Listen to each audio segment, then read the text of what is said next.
I married without my family's approval and they tried to ruin my business. Now they're bankrupt and want my help. I am a 32-year-old male whose family owns and operates a chain of restaurants. My grandfather started with a single diner, and it grew over the years into a regional empire.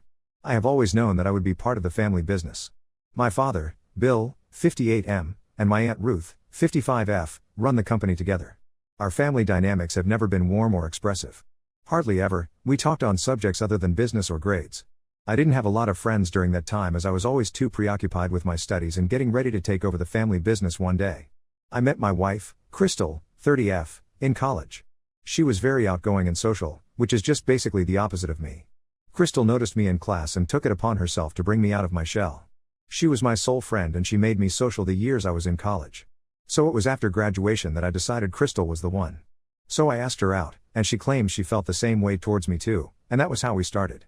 I would take her home to meet my family, who, when she was around, seemed to like her. But the moment she left, they would start talking about how she wasn't from a restaurant background and that she didn't meet our standards. I was really angry but chose not to confront them then and there.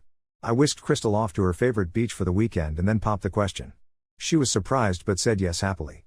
I did text my family to tell them that Crystal and I were now engaged, but they didn't say too much, which I took as a good sign.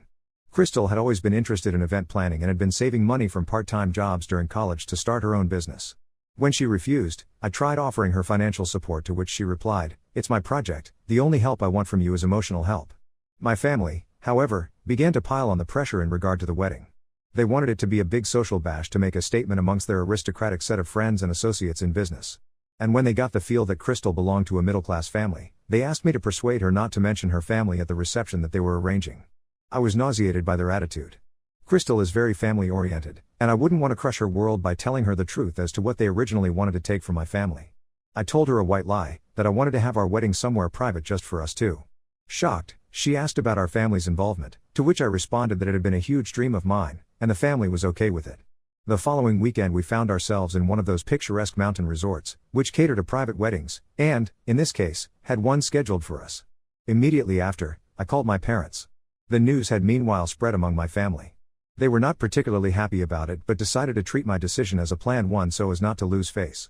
The day right after our honeymoon, Crystal went to her parents' place for a few days, and I went over to my side of the family's house. Naturally enough, I had to listen to my father and aunt on the topic of getting married without informing them or getting married in their absence. Once again, I had my chance to prove my words correct about speaking ill of Crystal. Well, it appears I had startled them with my frankness and was able to veer into a conversation with them on arranging a Thanksgiving dinner as a replacement for the wedding dinner. But honestly, I didn't want to be in this show at all and just did the whole thing for the sake of it because I know this could be a great networking possibility for Crystal's new business. My mom, Linda, 56F, my Aunt Ruth, and my cousin Tyler, 28M, were in charge of planning the event. It was nearing dinner time, and I knew that the time had to come when I should reveal the true mean faces my family made toward Crystal, but she surprised me really. She believed that from the start of the proposal, suspicion grew in her, but she chose to trust me. She said that she did what was coming. The Thanksgiving dinner was mixed. On the good hand, some of the guests were really interested in Crystal's business. On the bad hand, I can just scarcely recall my family talking to us for the night beyond Tyler. No sooner had the guests left, than my father called me into his study. I fully expected to be given some position in the family business now that I was married, as was tradition. But instead, my father said that it was my Aunt Ruth who was going to run the business since she had new ideas, and that I had been too busy with my marriage. I was in shock, and began to tell them the years of work I had put into this position. My father just replied that I was serious about the job, which was evident in the way I had married Crystal without thinking about the family reputation. Then he went on to disparage Crystal's small-time event planner business. My blood boiled, but I couldn't feel the words. I stood up and walked outside for a breath of fresh air, and my mom followed. Crystal had remained in the study and had quite the fight with my father about how they treated family. He laughed in her face and told her she and I could try becoming part of the family once she was on par with them. Crystal was upset, and so we returned to pick me up. We left and drove straight home. The day after, I phoned my father to tell him that nobody talks to my wife like that. He wouldn't talk about it. I left messages with my other family members about what had happened, and only my mother returned my call, pleading with me to calm down. She was the one who said we should move on for our peace of mind, and I went for it. We decided to just settle with our respective jobs because a busy mind preoccupies oneself with things that are genuinely worth our while. For months, my family was distant, and except for my mother calling a few times to know how we were doing, we hardly spoke to each other. During that period, I was helping Crystal with her business network, and her event planning was doing great. She was the talk of the town with the most unusual parties and truly unforgettable events. The speed at which she added customers was nothing short of incredible. In the space of a year, she had been profiled in a local business magazine as one of the rising entrepreneurs to watch. As for me, I decided to strike out on my own and put my limited knowledge of the restaurant industry to work by starting a consulting firm for new restaurateurs. It was hard at first, but with effort, I put my name alongside my own family name and not dependent on it. After not much contact for a year, all of a sudden, my family has started to reach out. I have received several voicemails and even one email sent to Crystal, saying that she missed us a lot and really flattered she could not have lunch to catch up with just Crystal. So we're both just confused and a little bit suspicious about this sudden change in heart after all those months of treating us like crap. I'm on the edge of my seat, curious yet torn between curiosity about what they want and an impulse to protect the peace that Crystal and I have built for ourselves. Part of me wants to hear them out, but a larger part remembers the hurt they caused and doesn't want to risk going through that again.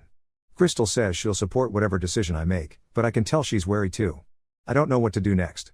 Should we let them explain their actions or proceed with our lives and move on with them in the past?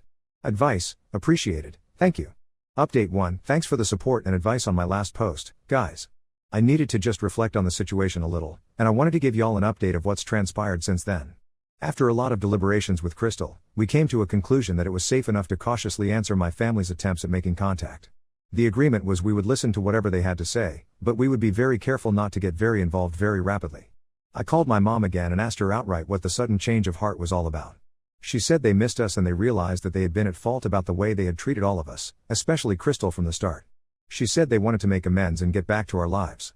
With all my doubts, considering their past behavior, I pushed for elaboration. That is when the truth came out. Apparently, their restaurant business has been down since the past year. Some of the older investors retracted themselves, stating they were not happy with the running and organization of the company. Now they wanted to revive the whole thing by making me join them so that I could save the family business, which also belonged to me or was at least a part of my inheritance now. I was so mad. Here there goes again. Just thinking of themselves and how we may come in handy for them. I told Mom that if this was their real intention for calling, then we were not interested to revive anything. Well, this isn't the end. A few days after this conversation, my cousin Tyler reached out to me in private. He confirmed what Mom had said about their business problems but dropped some details that she had completely omitted. In addition, Tyler said my Aunt Ruth's new ideas blew up in her face. She had been trying to expand the business quickly into new markets and was shooting from the hips without having done the necessary research and creations. Subsequently, a majority of their new locations failed a few months after being launched and, in effect, caused huge financial losses. Tyler also told me that my father and aunt were approaching their circles of business acquaintances, claiming that I was still working with the company as a silent partner. Thus, they were using my name and supposed continued involvement to try and keep investor confidence high. It explained why some of Crystal's clients had been asking lately about my family's restaurants. I was furious after hearing that. Not only because they were trying to push us into helping them, but in doing so, using my name in something I had not consented to, in order to sustain the business that was heading downhill. It was after that incident that Crystal and I finally talked about it. We both thought that, at this point, we had to do something for our reputations and businesses. We consulted a lawyer and were advised to write a formal letter of cease and desist to my family, stopping our name from being used by them in connection with their business. We also prepared a public statement for our professional social media, outlining that neither he nor I had any association with my family's restaurant chain. Again, an unusually hard decision because it meant putting the fracture in my family very public, but important for the protection of our own professional integrity. The fallout from this was huge. My father called me, oscillating between anger and pleading. He said I had betrayed the family, then in the very next breath, he would beg me to consider and come back to help them out. I stood my ground, saying that their actions had consequences and we were merely protecting ourselves. My mother and aunt called, too, trying to lay a big guilt trip on me about family loyalty and how I was ruining my grandfather's legacy. I told them exactly how they were the ones who pushed me away and now face the consequences of their poor decisions.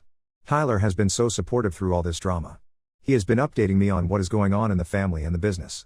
He even hinted that, in such a case, he might as well leave, too, since he no longer believes in my father's and aunt's management. Crystal and I are barely hanging on. Her event planning business barely managed to stay afloat, and my consulting firm has gotten by with picking up more clients. We both put our minds to work and tried to take care of each other as best as possible. We're also taking other precautions to protect ourselves. We have retained a PR firm for reputational management in case something blows up, and we're doing double and triple diligence on researching potential clients and business partners to ensure that none of them are affiliated in any way with the operations my family has been involved in. It's been really rough these past couple of weeks, but we've been staying strong.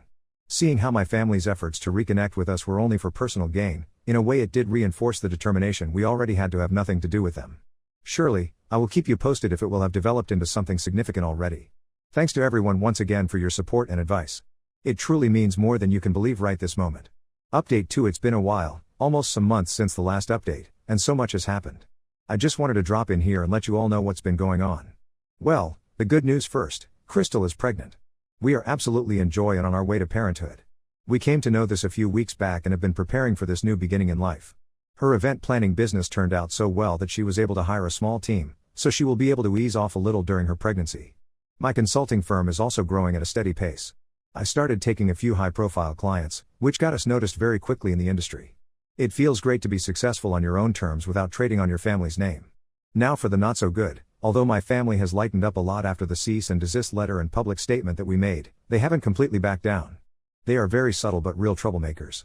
We learned through Tyler that my father and Ann had been spreading rumors in their business circles that Crystal's success is all about connections they provided her. That we have good relations and our public distancing was just for show. This has raised some issues of ambiguity among our clients and business partners. We have had to spend too much time trying to tell others that we are not involved in the business of my family, that Crystal's success is something on her own. To make things worse, my mother came by our house unexpectedly last week. She was obviously emotional and began begging us to help the family. She said that they are on their way to bankruptcy and will probably have to sell some of the original restaurants started by my grandfather. This saddened me a little as those restaurants held all of my childhood memories with them, though I collected myself thinking back at how they treated us and remained tough. I told my mother that I felt sorry for them to have all those problems, but it was all because of what they have done and how they had chosen to handle their business-related issues. We weren't going to risk our financial standings nor reputations to clean up your mess. Crystal, being the more soft-hearted one, suggested that maybe we could say something or offer some advice on how they can make things right without getting too deeply involved. I gave into this as a compromise, thinking it could be enough as it might stop their tries to bring us back down. We met my parents and my aunt at a neutral location, a little coffee shop downtown. Crystal and I presented a few general ideas to them on how they could cut costs, reorganize their business, and possibly save the core of their business. We were very clear in saying that is as far as we were going to be involved and that we were not going to give them any money or have our names on their business. My father and aunt seemed loath to accept that this was all we were willing to do, but my mother did seem much more grateful that at least we were doing something. As we were leaving, she sort of hugged me and whispered an apology for everything that had happened. It was the first genuine moment I'd had with her in years. Afterward, the sense of closure was palpable for Crystal and me. We had done what we could, had drawn lines in the sand. We prayed that was the end of it. But a week later, we received disturbing news from Tyler. My father and aunt took our suggestions and twisted them in their death throes, telling their remaining investors that we were advising them and actually on our way back to take over the company's leadership. They were trying to get someone to give them an emergency infusion of cash. We were shocked and indignant. It seemed that whatever we did, they would be determined to use us for their object, whether it were the truth or not, whether we wished it or not. After much discussion and soul-searching, Crystal and I have made a difficult decision. We are moving. We've just had an amazing opportunity come up that will let both of our businesses expand into a city 3 hours away. It's close enough that we can serve our existing clientele, but far enough away, not that it will stop my family from trying to intrude on our lives even there. But for our peace of mind and the future of our baby that is on the way, it is a necessary step. Tyler gets the message and has assured us of timely information if there should be any important occurrence running the family business. As we prepare for this move and as we prepare for the baby, we are thinking positively about the changes this will bring. Super excited for that difference and raising our kid in surroundings free from the poisonous influence of my relatives. I shall update all of you once we have started staying in our new home. Thanks for all the support which you all are providing in this journey. Update 3. It's been about half a year since my last update. The first and most important one is that Crystal and I have acquired a new little human. We're now the very proud parents of a beautiful baby girl named Sophia, who entered the world 3 months ago. She is absolutely perfect, and becoming her parents means the most wonderful feeling of joy, sleepless nights, and love greater than we ever thought possible. We moved to the new city about a month before Sophia was born. Talk about crazy. Because obviously, too, Crystal was heavily pregnant with all our possessions packed into boxes. We were in that time of rushing ourselves and trying to get everything just right. And the new house is just awesome. Slowly, we are adapting to living in it. Both of our businesses relocated perfectly fine. We have retained most of the clients we had back there and are beginning to form new ones over here. In everything regarding home, it has been pretty quiet since we moved. The distance does help in keeping our boundaries. We had just one big incident that I would like to share with you. A week after Sophia was born, my mother somehow managed to find our new address, actually showing up there unannounced. We believe either because of some well-meaning but misguided distant relative or my brother, who I strongly suspect from the beginning was covertly feeding her information. Walking through the door with gifts in her hands and tears in her eyes, she begged to see her granddaughter. Crystal and I stepped back in shock. After all that occurred, neither of us had said a word to my family about the pregnancy and birth. Crystal, being as sweet as I suppose one can be, agreed to let my mother into her apartment to see Sophia for a moment. On her visit, my mother apologetically kept sorely regretting everything that has happened. She told the family business had finally gone bankrupt, and in the process of losing everything she lost, as she fully realized she has left the hugest part of family, me and children. She said she had left my father as she couldn't bear the toxic environment. I was feeling sorry for her a little, yet telling her definitely that one visit could not indemnify years of wrong treatment. I mentioned that if she really wanted to be in Sophia's life, it would take proving for a while that she had really changed. We agreed to very limited, supervised visits, starting with video calls.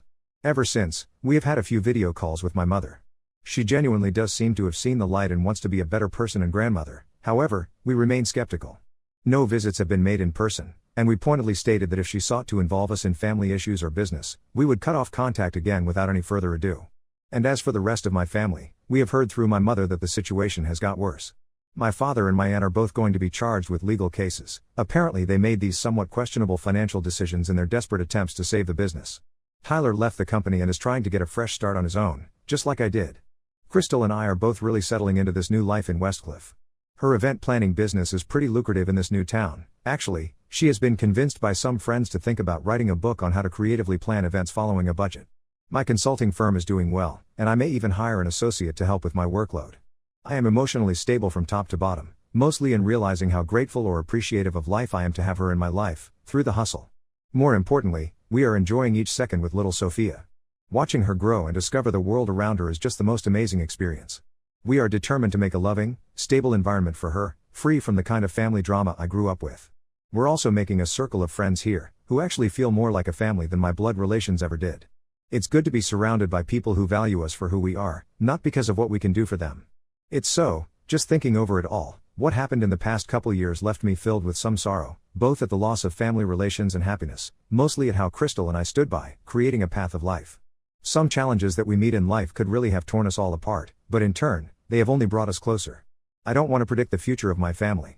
Perhaps my mother will continue progress in order to benefit from life with us. Probably my father and aunt will get punishment for their deed and realize how bad it was. Or maybe we will live on as we do now, for the most part, separately from them. Despite all, I am in no doubt that Crystal, Sophia, and I will be there for each other. We've become our tiny family unit, built on so much love, respect, and support for one another, if anything. End of line. Thank you to all of you for your support throughout such a long and complicated journey. Advice and encouraging words were received, and worth more than you probably know. So though we might very well not update for a while, do know that we're doing well. It's a happier life than ever.